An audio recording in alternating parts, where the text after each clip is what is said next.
میں اس کے لیے شکریہ ادا کرتا ہوں چیف منسٹر صاحب کا، چندر شیکھر راؤ صاحب کا، KTR صاحب کا، کہ آپ نے ان یتیم بچوں کا خیال کیا، اس بیوہ کا خیال کیا،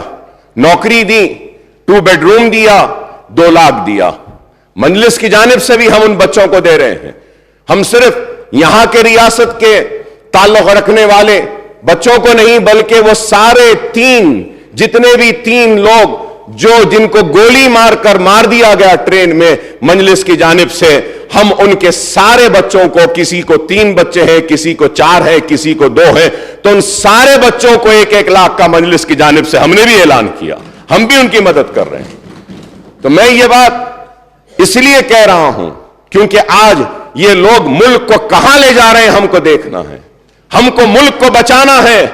ملک کے دستور کو بچانا ہے، ملک کے سیکولرزم کو بچانا ہے۔ آج ہمارا دستور خطرے میں ہے،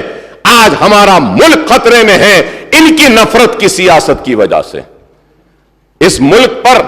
ٹوپی پہننے والے کا بھی اتنا ہی حق ہے جتنا ماتھے پہ تلک لگانے والے کا ہے۔ اس ملک پر چہرے پہ داڑھی پالنے والے کا بھی اتنا حق ہے جتنا ایک پگڑی باندھنے والے سکھ کا ہے۔ کوئی بھی اس ملک میں دوسرے درجے کا شہری نہیں ہے، لیکن مجھے افسوس کے ساتھ کہنا پڑتا ہے کہ ہندوستان میں آج مسلمان اپنے آپ کو غیر